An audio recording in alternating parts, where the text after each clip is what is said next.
जय हिंद दोस्तों, क्या हाल है। स्वागत है आप सभी का। आज हम आपको बताएंगे जयशंकर प्रसाद जी का जीवन परिचय। बोर्ड एग्जाम की दृष्टि से बहुत इंपॉर्टेंट होता है, तुमको भी पता होगा। हर साल बोर्ड एग्जाम में आता है। और हाँ, इसको याद करने की जरूरत तुमको नहीं पड़ेगी। बिल्कुल आसान भाषा में, अपनी भाषा में मैंने लिखा है, इसलिए बहुत ही आसानी से याद हो जाएगा। इसके बाद तुम्हें कोई भी दूसरी वीडियो देखने की जरूरत नहीं पड़ेगी। तो चलो यहाँ पर देखते हैं जीवन परिचय जयशंकर प्रसाद। ठीक है, तो यहाँ पर इसी तरीके से तुमको याद करना, जिस तरीके से मैं बताऊंगा आसानी से याद होगा। देखिए कैसे। जयशंकर प्रसाद का जन्म सन 1889 ईस्वी को काशी के प्रतिष्ठित वैश्य परिवार में हुआ था। किसी भी जीवन परिचय को याद करने के लिए सबसे पहले देखो कि भाई उनका जन्म कब हुआ था और कहां पर हुआ था। तो काशी में हुआ था। ठीक है, तो जयशंकर प्रसाद जी का जो जन्म हुआ वो 1889 ईस्वी को हुआ, काशी के एक प्रतिष्ठित वैश्य परिवार में, मतलब वैश्य मतलब व्यापारी परिवार में हुआ। ठीक है, इनके पिता का नाम बाबू देवी प्रसाद, इनके जो पिता थे उनका नाम बाबू देवी प्रसाद था तथा माता का नाम मुन्नी देवी था। देखो, पिता का नाम याद कर लो भैया, देवी प्रसाद, और माता का नाम मुन्नी देवी था। इतने टॉपिक याद करने हैं बस। सबसे पहले कि भैया इनका जन्म कब हुआ, कहां पर हुआ, यानी काशी में हुआ। पिता का नाम बाबू देवी प्रसाद था और माता का नाम मुन्नी देवी था। बस इतना याद हो गया, तुम्हारा जीवन परिचय तैयार हो गया। उसके बाद अब देखो, माता का नाम मुन्नी देवी था। इनका परिवार गांव में सुंगनी साहू के नाम से प्रसिद्ध था। सुंगनी साहू के नाम से क्यों प्रसिद्ध था? क्योंकि इनके जो पिताजी हैं वो तंबाकू की खेती किया करते थे, यानी तंबाकू का व्यापार किया करते थे, खेती नहीं। ठीक है, तो तंबाकू के व्यापारी थे, इसलिए इनके पिता के कारण ही इनका जो परिवार था वो सुंगनी साहू के नाम से प्रसिद्ध था। तो गांव में इनका जो परिवार था वो सुंगनी साहू के नाम से प्रसिद्ध था। इनके पिता तंबाकू के प्रसिद्ध व्यापारी थे, देखो यहाँ पर लिखा भी गया है। ठीक है, उसके बाद इनके पिता की मृत्यु जब इनका बचपन था तभी हो गई थी, मतलब ये जब बहुत ही छोटे थे, बचपन था, तभी इनके पिताजी की मृत्यु हो गई। अब जब भाई पिताजी की मृत्यु बहुत जल्दी हो जाती है तो तुमको भी पता होगा कि फिर पढ़ाई लिखाई में बड़ी दिक्कत आती है, मतलब अपना जीवन व्यतीत करने में, जीवन जीने में बहुत प्रॉब्लम होती है। तो इसी तरीके से इनके ऊपर भी बीता कि भाई इनके पिता की मृत्यु बहुत ही जल्द हो जाने के कारण इनके जीवन में बहुत ही कठिनाइयों आई या बहुत ही कठिनाइयों का सामना करना पड़ा। अपने से बनाकर लिख सकते हो, कोई जरूरी नहीं इसी को रटना है। ठीक है, तो यहाँ पर भैया इनके पिता की मृत्यु बहुत ही बचपन में हो गई, जब ये बहुत ही छोटे थे तभी इनके पिता की मृत्यु हो गई। ठीक है, जिसके कारण क्या हुआ, इनकी प्रारंभिक शिक्षा इनके घर पर ही हुई। देख सकते हो, इनकी शिक्षा दीक्षा में बड़ी प्रॉब्लम आई तो इनकी प्रारंभिक शिक्षा इनके घर पर ही हुई। इन्होंने स्वाध्याय से हिंदी, उर्दू, संस्कृत और फारसी भाषा सीख ली।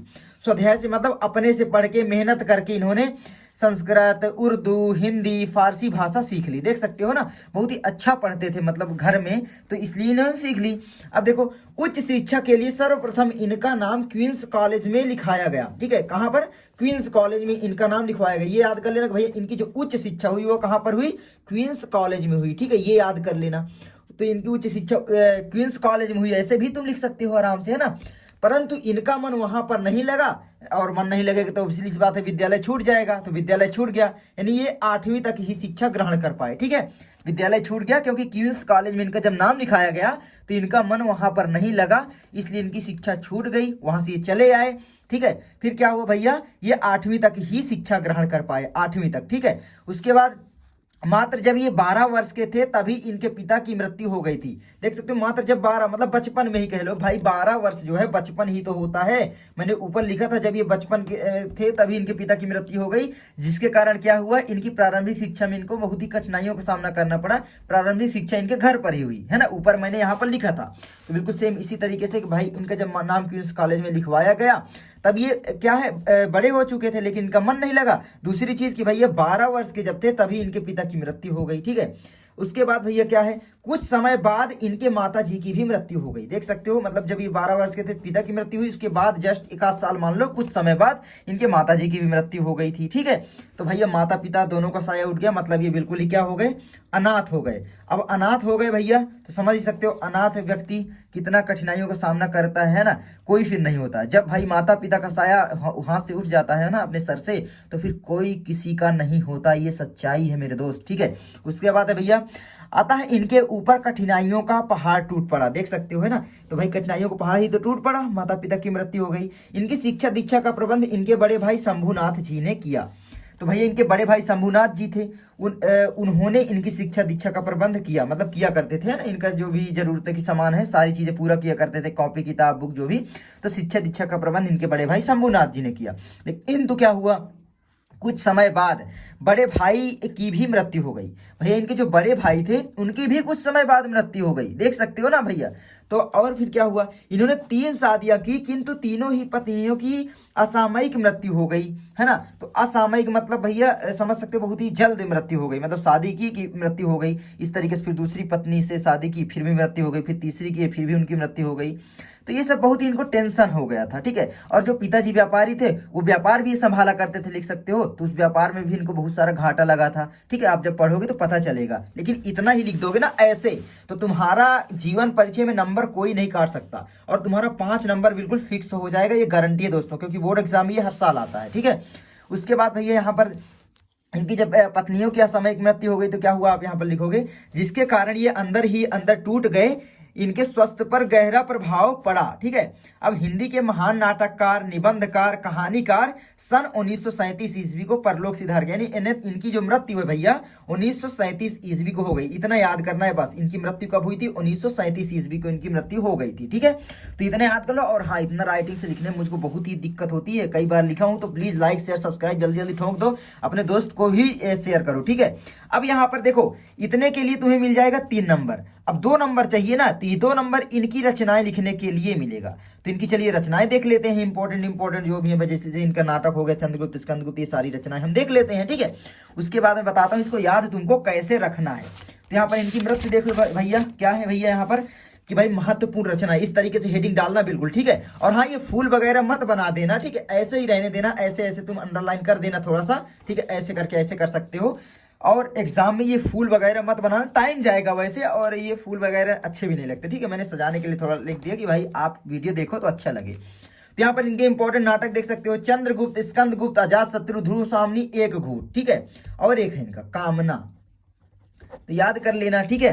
तो ये सारे इनके नाटक हैं। रचनाएं भी बहुत इंपॉर्टेंट होते हैं, क्योंकि जो 20 नंबर के क्वेश्चन बहुविकल्पी आते हैं उनमें ये फंस जाते हैं। उसके बाद आगे आता है हमारा कहानी।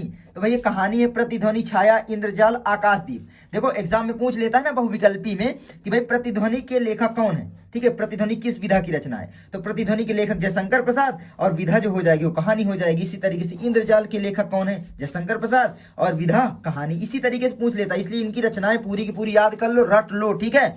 उसके बाद भैया उपन्यास, कंकाल, तितली, इरावती, यानी अपूर्ण, ये उपन्यास है इनके। और इनका जो निबंध है काव्य और कला, ठीक है। और इनके जो काव्य है इनको भी याद कर लेना, झरना, लहर, आंसू, कामायनी जो है इनका महाकाव्य था। तो इतना याद कर लो। अब बोलोगे भैया इसको याद करने की ट्रिक क्या है, मैं बताता हूँ। तुमको करना क्या है, रोज 5 मिनट केवल पढ़ना है, ठीक है। इन्हीं बस की नहीं, और जो भी लेखक तुम्हारे पाठ्य पुस्तक में उनकी रचनाएं केवल पढ़ लेनी है। देखोगे 2-4 बार जब पढ़ोगे तो 5वें बार आप देखोगे ऑटोमेटिकली तुम्हारे दिमाग में आ जाएगा कि किसकी रचना है। और इतना ही चाहिए, रटना नहीं है बिल्कुल, ठीक है। अब इसको मैं याद करने को फिर से बता दूं, ठीक है। तो जल्दी से यहाँ पर देख लो, पूरा का पूरा स्क्रीनशॉट ले सकते हो। तो इस तरीके से तुम्हारा पूरा जीवन परिचय तैयार हो जाएगा मेरे दोस्त। और हाँ, इसको लिखने में बड़ी प्रॉब्लम होती है, बहुत ही, मैंने देख सकते हो अच्छे सजा कर लिखा ताकि अच्छा लगे। तो अब मुझे भी अच्छा लगे तो तुम भी आराम से वीडियो को लाइक कर दो, चैनल पर नए सब्सक्राइब कर दो, और अपने दोस्त के पास जरूर शेयर कर दो मेरे दोस्त, ठीक है। तो अब इनको याद कैसे करोगे तो मैं बताता हूँ। देखो सबसे पहले याद माइंड में रखो कि भाई तुम जयशंकर प्रसाद का जीवन परिचय याद कर रहे हो। वो माइंड में आ गया, क्लिक किया, हाँ भैया हो गया। चलो, तो इनकी जो भैया जन्म हुआ, तो भैया सबसे पहले तो जन्म होगा। तो जन्म जो इनका हुआ वो सन 1889 ईस्वी को हुआ। अब यहाँ पर आएगा कि भैया कहाँ पर हुआ, प्रश्न करो कहाँ पर हुआ। तो वो हुआ काशी में। काशी कहाँ भैया, उत्तर प्रदेश ही कह लो, ठीक है। तो उत्तर प्रदेश के काशी में हुआ, ठीक है। उसके बाद भैया क्या हुआ, इनके पिता का नाम जो है बाबू देवी प्रसाद था, सिंपल। तथा इनके जो माता का नाम है वो मुन्नी देवी थी। कहीं पर नहीं मिलेगा, इसको मैंने गूगल से अपने से ढूंढा है, कहीं पर देखोगे क्वेश्चन बैंक वगैरह में नहीं मिलेगा, ठीक है। इनके जो माता का नाम मुन्नी देवी था।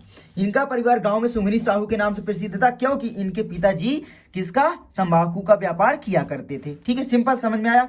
तो उसके बाद ये देखो यहाँ पर लिखा भी गया है, इनके पिता की मृत्यु जल्दी हो गई, जिसके कारण इनका बचपन और प्रारंभिक शिक्षा गांव में हुई, कह सकते हो। बचपन बहुत ही कठिनाइयों से बीता, क्योंकि इनके पिताजी की जल्दी मृत्यु हो गई। ये दिमाग में बैठा हो कि इनके पिता की जल्दी मृत्यु हो गई। अब पिता की मृत्यु जल्दी हो जाएगी तो कौन कौन सी कठिनाई आएंगी, तो पढ़ाई लिखाई में आएगी, खाने पीने में आएगी, टेंशन रहेगी, ये सारी चीजें हुई। और इनके बड़े भाई शंभुनाथ जी थे, ठीक है। अब शंभुनाथ जी संभाला किया करते थे, इनको कॉपी किताब ये सारी चीज दिया करते थे। फिर कुछ दिनों बाद उनकी भी मृत्यु हो गई। इस तरीके से याद करो, एक बार पढ़ोगे 2 बार तो आराम से याद हो जाएगा। कहानी के तौर पर याद करो, ठीक है। जब ये 12 वर्ष के थे तभी इनके पिता की मृत्यु हो गई थी, फिर माता की भी हो गई, और फिर भैया इनके भाई की भी हो गई, और फिर इन्होंने क्या है 3 शादियां की, तीनों ही पत्नियों की मृत्यु हो गई, मतलब नहीं रही, ठीक है। तो इस तरीके से याद कर लो, तो हो गया, याद हो गया। इनकी मृत्यु कब हुई भैया, तो 1937 ईस्वी में इनकी मृत्यु हो गई, सिंपल, ठीक है। और ये हिंदी के महान नाटककार, निबंधकार एवं कहानीकार थे, तो भाई इसलिए इनको याद रखा जाता है। बस सिंपल, याद हो गया, मैं जानता हूँ याद हो गया होगा तुमको।